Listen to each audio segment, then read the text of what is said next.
নমস্কার, কেমন আছেন সবাই? স্মৃতিচিত্রের একটি নতুন ব্লগে আপনাদের সবাইকে স্বাগত জানাই। আপনারা যখন এই ব্লগটি দেখবেন তার বেশ কিছুদিন আগে জগদ্ধাত্রী পুজো হয়ে গেছে। কিছু সমস্যা থাকার কারণে আমি ব্লগটি দিতে পারিনি। তো আজকে চলছে নবমী ও দশমীর পুজো। আপনাদেরকে তো এর আগের ব্লগগুলিতে বলেইছি যে কিভাবে আমাদের বাড়ির পুজো হয়। তো সেই পুজোরই কিছু অংশ আজকে আমি দেখাচ্ছি আপনাদের। এই যে এই ঘরটি দেখতে পাচ্ছেন, এই ঘরে ঠাকুরের সমস্ত ফলমূল কাটা হয় আর ফুল সাজানো হয়। আর এদিকে দেখুন অনেক রকমের কিন্তু ছোট ড্রাই ফ্রুটসগুলোই সাজানো হয়েছে। এখন চলছে অষ্টমীর পুজো, এরপর হবে কুমারী পুজো। কুমারী পুজোর মূল লক্ষ্য হলো মনের কুভাব সংযত রেখে নারীকে সম্মান জানানো। এখানে মাকে কুমারী রূপে পুজো করা হয়। আর এই কুমারী পুজোর জন্য শিশুকন্যার পা জলে ধুয়ে নিয়ে তাতে আলতা পরানো হয়। তারপর তার চরণ স্পর্শ করে ভক্তরা ও পূজারীরা প্রণাম করেন। কুমারী বালিকাকে লাল বেনারসি শাড়ি ও সোনার অলঙ্কারে সাজানো হয়। আর এরপর প্রকৃত দেবী রূপে কুমারী জাগ্রত হয়ে তার ভক্তদের অভয় দেন। এখানে প্রত্যেক বছরই কুমারী পুজো করা হয়, তবে প্রত্যেক বছর এই 4 কুমারীর পূজা হয় না। এই বছরই ফার্স্ট 4 কুমারীর পুজো হচ্ছে। কথায় আছে লক্ষ্মী হলেন চঞ্চলা, আর দেখুন এখানে কিন্তু আমাদের সেই লক্ষ্মীরই প্রতিবিম্ব আমরা দেখতে পাচ্ছি। সেই জন্যই কুমারী রূপে থাকলেও তারা কিন্তু স্থির হয়ে থাকতে পারছে না, একটু আধটু নড়াচড়া তো করবেই। তার সাথে মাঝে মাঝে একটু সবাই দেখেও নিচ্ছে নিজের সাজগুলো ঠিক আছে নাকি। আমাদের বাড়ির সব মেয়েরাই প্রায় এই কুমারী রূপে পুজো হওয়ার সৌভাগ্য লাভ করেন। এখানে যথারীতি ফলগুলো কাটা হয়ে চলছে, চলুন দেখি একবার। ওইদিকে দেখুন কত লোক এসেছে কুমারী পুজো দেখতে। আমাদের বাড়ির সবাই তো আছেনই, সঙ্গে কিন্তু বাইরেরও অনেকে এসেছেন এই কুমারী পুজো দেখতে। সেই সময় পুজোর সাথে সাথে আরও সবাইকে বাকি যে ফল ছিল সেই ফলগুলো পুজোর ফল, তো সেই সব বিতরণও করা হচ্ছে।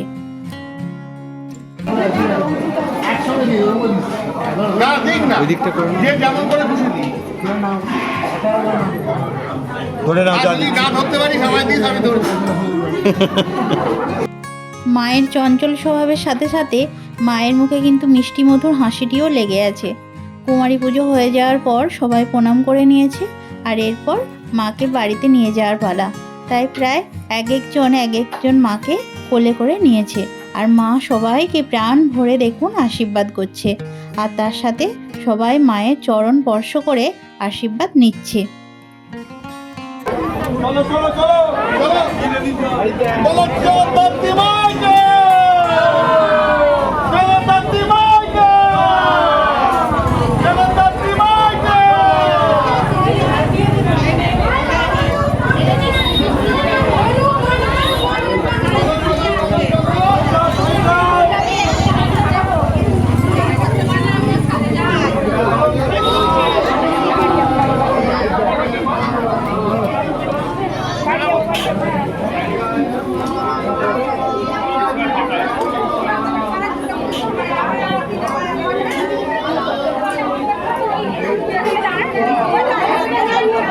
কুমারীদের নিয়ে চলে যাওয়ার পর আসনগুলো দেখুন ফাঁকা।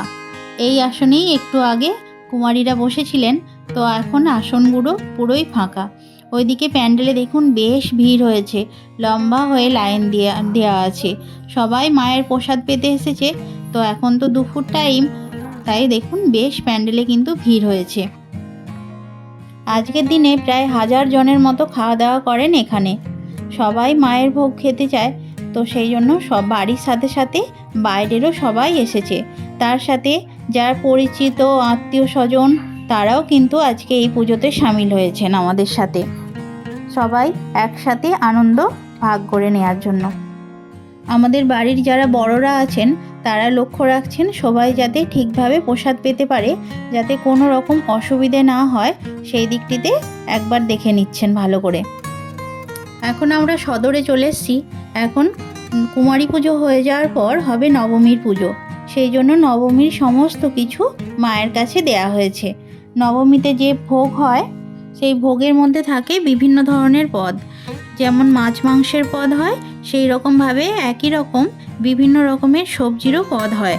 ভোগের ঘরে যারা রান্না করেন এই দিন তারা কিন্তু একই সাথে রাজরাজেশ্বরের ভোগও তৈরি করেন। নিরামিষ ও আমিষ দুটি আলাদা আলাদা ঘরে হয়, একই সময়ে হয়।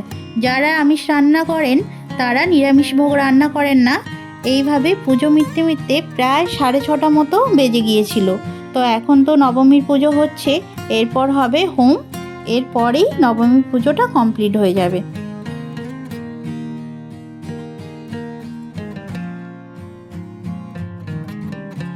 चंडिकाय स्वाहा ओम ह्रीं चंडिकाय स्वाहा ओम ह्रीं चंडिकाय स्वाहा ओम ह्रीं चंडिकाय स्वाहा ओम ह्रीं चंडिकाय स्वाहा। নবমীর পুজো কমপ্লিট হয়ে যাওয়ার পর সবাই যে যার একটু আধটু রেস্ট নিয়ে নেয়। এরপর রাত্রিবেলার দিকে শুরু হয় একটি অনুষ্ঠান। এই যে অনুষ্ঠানটি দেখছেন, এই অনুষ্ঠানটি বাড়ির সমস্ত ছেলেমেয়েরা তারা তাদের মতো করে এই অনুষ্ঠানটি করেন। সারাদিনের খাটাখাটনি শেষে এই অনুষ্ঠান সবার মনেই কিন্তু বেশ আনন্দ দেয়। বাড়ির ছোটরাও যেমন থাকেন এতে, তেমন বড়রাও কিন্তু সমানভাবে এই অনুষ্ঠানে অংশগ্রহণ করেন। এখন করে নিচ্ছে সুরতি নাটক। খুব সুন্দর কিন্তু করেছিল সুরতি নাটকটা। তাই এই সময় প্রিয় বন্ধুর নামে মিথ্যে কথা বলি কি? সব কিছু মিলিয়ে আজকের দিনটা বেশ কাটলো সবার। সব ভাইয়ের খুব ভালো কেটেছে, তার সাথে আমারও। চলুন এবার আমরা চলে এসেছি দশমীর দিনে। যেহেতু এই ভিডিওটি নবমী ও দশমী দুদিন মিলিয়ে করেছি, তাই নবমীর দিন আপনাদেরকে তো দেখালাম কি কি হয়েছে। এবার আমরা চলে এসেছি দশমীর দিনে। এখন হচ্ছে দশমীর পুজো। দশমীর দিন সকালে দেয়া হয় পান্তা ভোগ, তাই সব রকমের ভাজা, তার সাথে থাকে কচু শাক, কাঁঠা ভাজা, চাটনি, মাছ ভাজা, আরও অনেক কিছু। এর সাথে থাকে মিষ্টান্ন ভোগও। চলুন এখন মায়ের অর্ঘ্য নিয়ে যাওয়া হচ্ছে। প্রত্যেক বাড়ি বাড়ি এই অর্ঘ্য নিয়ে যাওয়া হয়, তারপর আবার ঘুরে এসে মায়ের কাছে আনা হয়। অর্ঘ্য নিয়ে যাওয়ার সময় ওদের সাথে যেতে যেতে চলুন আপনাদের একটা কাহিনী বলি। আমাদের এখানে দশমীর দিন মাকে ঝুড়ো মাছ ভাজা দেয়া হয়। এই ঝুড়ো মাছ ভাজা কিভাবে হয় জানেন? নবমীর দিন একটি গোটা মাছের আঁশ ছাড়িয়ে সেটা থেকে পোঁটা বের করে পরিষ্কার করে ধুয়ে নিয়ে নতুন মাটির হাঁড়িতে চাপা দিয়ে তোলা থাকে। পরের দিন ওই মাছটি লঙ্কা পাতা দিয়ে ঝুড়ো ভাজা করা হয়। বলা হয় যে এই মাছ যদি কেউ সেবন করে তাহলে সমস্ত রোগ ব্যাধি চলে যায়। অনেকে এটি ওষুধ হিসেবেও গ্রহণ করেন। তাই অনেক দূর থেকেই অনেকে আসেন এই ঝুড়ো মাছ নেয়ার জন্য। দুপুরে খাওয়া দাওয়া করার পর আমরা এখন চলে এসেছি মায়ের কাছে। এখন বুঝতেই পাচ্ছেন যে এখন চলছে মায়ের বরণ, অর্থাৎ মা দশমীতে মায়ের বরণ চলছে। আমরা বাড়ির সমস্ত মেয়ে বউরা চলে এসেছি এখানে। আমাদের মধ্যে যিনি বড় আছেন তিনি প্রথমে মাকে বরণ করে নিচ্ছেন, তারপর আমরা একে একে সবাই মাকে বরণ করে নিচ্ছি। নেয়ার পর এবার শুরু হবে আমাদের সিঁদুর খেলা। চলুন আর ওদিকে দেখুন তো কি সুন্দর ঢাকি দাদারা দেখুন ঢাক বাজাচ্ছে। মায়ের বরণের সাথে সাথে ওরাও আনন্দে মেতে উঠেছে। কিন্তু যেহেতু আমরা অনেকজন আছি তাই একে একে সবাই দাঁড়িয়ে আছি। একজন একজন করে হয়ে যাওয়ার পর আমরা প্রত্যেকে মাকে বরণ করে নিচ্ছি। আর যাদের বরণ হয়ে গেছে তারা দেখুন এসে নিচে কিন্তু সিঁদুর খেলতে শুরু করে দিয়েছে। আমরাও খেলবো, আগে মাকে বরণ করে নিই, তারপরে সবাই একসাথে খেলবো। আর দেখতে দেখতে তো দেখুন না হয়েই গেল দশমী। আর কতক্ষণ, তাই না? এবার আবার সেই দেখা হবে 1 বছর পর। ওটা ভাবলেই মনটা বেশ খারাপ হয়ে যায়। এই ছিলাম, বেশ ছিলাম, খুব ভালো লাগছিল। তবে আবার কি, এই যে অপেক্ষা এটাও কিন্তু বেশ সুন্দর। মানে ওই আসবো আসবো, আর সেই কথাই আছে না, আসবো আসবোই ভালো, এসে গেলে দেখবেন কোথা দিয়ে যে সময় চলে যায় বোঝাই যায় না। সেই রকমই সব জিনিসটাই তাই, সমস্ত কিছুতেই সেই একই ব্যাপার হয় যে আসবো আসবোই ঠিক ছিল, যখন এসে গেছে তখন দেখবেন কোথা দিয়ে চলে গেছে। আমাদের পুজোটাও ঠিক সেরকমই। কতদিন থেকে ভাবছি এই পুজো আসবো আসবো, অনেক আনন্দ করব, অনেক হইচই করব। আর দেখুন না পুজো এসেও গেল, হয়েও গেল, আর কিছুক্ষণের অপেক্ষা মাত্র। তবে যেটুকু সময় আছে সমস্ত সময়টা কিন্তু আমরা মন দিয়ে আনন্দ করে নিচ্ছি। কেননা এরপরে ওই যে সেই একই জিনিস, অনেক দিনের অপেক্ষা। মাকে বরণের সাথে সাথে মায়ের পাশে যে জয়া বিজয়া দুই সখী আছেন ওনাদেরকেও বরণ করে নিচ্ছি আমরা।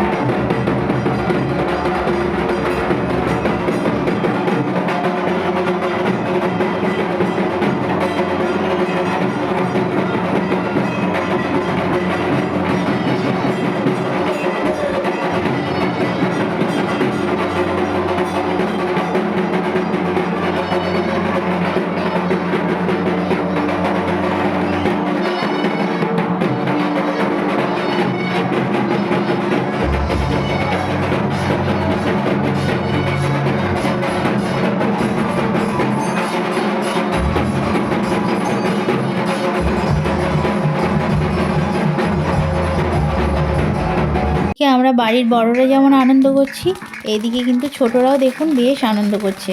আর সাম্য দেখুন না কিভাবে আগুনের এগুলোকে করছে, বাজিগুলোকে ফাটাচ্ছে। সাহসও আছে ওর খুব বাবা।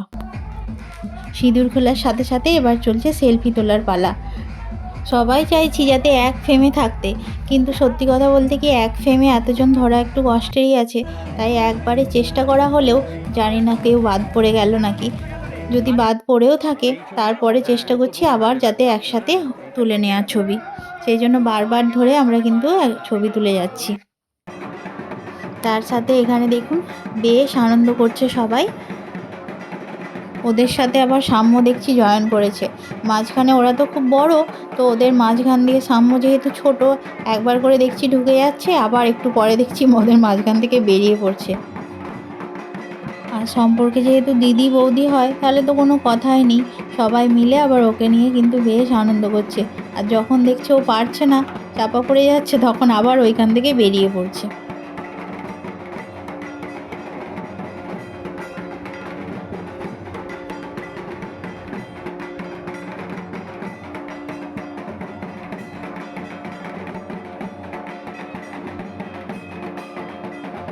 মাকে তার আসন থেকে নামিয়ে নেওয়ার পর এই জায়গায় মায়ের এখানটায় মা শারদাকে এইভাবে কাপড় দিয়ে জড়িয়ে রাখা হয়। আমার এক দাদা এখন সেই কাজটাই করে নিচ্ছে সযত্নে। এবার মাকে নিয়ে যাওয়ার পালা। সবাই মিলে দেখুন এখানে মাকে নিয়ে যাওয়ার জন্য একটা গাড়ির ব্যবস্থা করা হয়েছে। তো তাতে করেই মাকে নিয়ে যাওয়া হয় প্রত্যেক বছর। আর একটি নির্দিষ্ট পুকুর আছে, সেই পুকুরেই কিন্তু মায়ের বিসর্জন হয়। এর আগে যখন মায়ের ঘট স্থাপনের কথা বলেছিলাম তখন সেই পুকুর সম্পর্কে আপনাদের বলেছিলাম। তো সেই পুকুরেই কিন্তু নিয়ে যাওয়া হচ্ছে। তার সাথে এদিকে অনেক রকমের বাজি কেনা হয়েছে, তো সেগুলো ফাটিয়ে নেওয়া হচ্ছে।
মায়ের বিসর্জনের পরে মায়ের সামনে অর্থাৎ ওই সদরের সামনেই কিন্তু আমাদের খাওয়া দাওয়ার ব্যবস্থা করা হয়।